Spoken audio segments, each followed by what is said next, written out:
Президентіміздің тапсырмасы бойынша жеке тұлғалардың мүлік, көлік, жер салықтарына қордаланып қалған қарыздарын өтеу бойынша жалпы негізгі салығын төлеген жағдайда өсімпұлдардан кешірім жасау туралы тапсырмасының негізінде биылғы жылы осы жұмыстар атқарылды.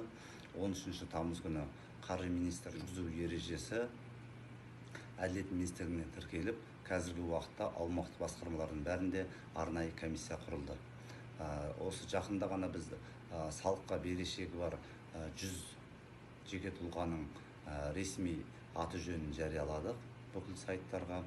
Жалпы бұл кісілердің қарызы 250 миллион теңгеден асып кеткен.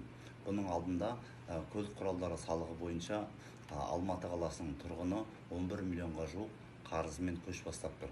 Сонымен қатар Ақтөбе қаласының тұрғыны жер салығы бойынша 724 мыңға жуық қарызымен жер салығы бойынша көш басында тұр. Сонымен бірге Нұр Сұлтан қаласының тұрғыны мүлік салығы бойынша көш басында тұр.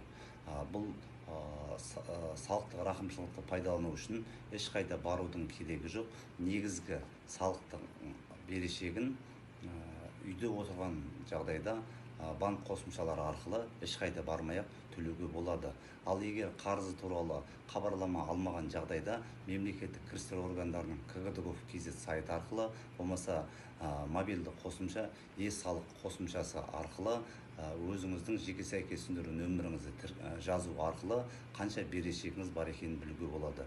Негізгі салығыңызды төлеген жағдайда 3 күннің ішінде комиссия сіздің өсімпұлыңызды шегеріңге жатқызады. Жалпы осы салықтық рақымшылықты 31 желтоқсанға дейін пайдаланып қалу мүмкіндігі бар. Бұл салықтық рақымшылық 2019 жылда жеке тұлғалар үшін жүргізілген.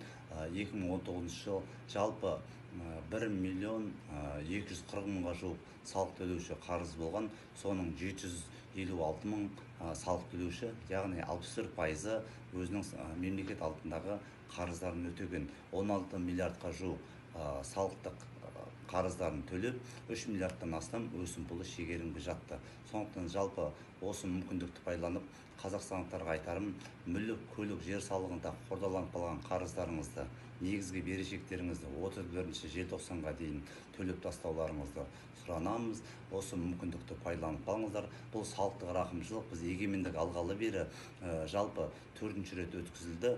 Биылғы өткізілген салықтық рақымшылық өткен жылғы салықтық рақымшылықтың сонымен бірге салықтық және кедендік әкімшілендіру бойынша өзекті мәселелеріңіз болған жағдайда байланыс орталығына 1414-ке хабарласып білулеріңізге болады. Сонымен қатар мемлекеттік кірістер органдарының ресми Instagram парақшасы пресса қызметке немесе Facebook парақшасындағы мемлекеттік кірістер комитетінің ресми парақшасынан өздеріңізге қатысты өзекті мәселелер болған жағдайда сауал жолдасаңыздар, біз сіздерге жедел түрде жауап береміз. Сонымен қатар облыстық басқармаларда WhatsApp желісі де жұмыс атқарады. Бұны мемлекеттік кірістер органдарының ресми сайтынан, болмаса пресса қызмет Instagram парақшасынан байланыс нөмірлерін алуларыңызға болады.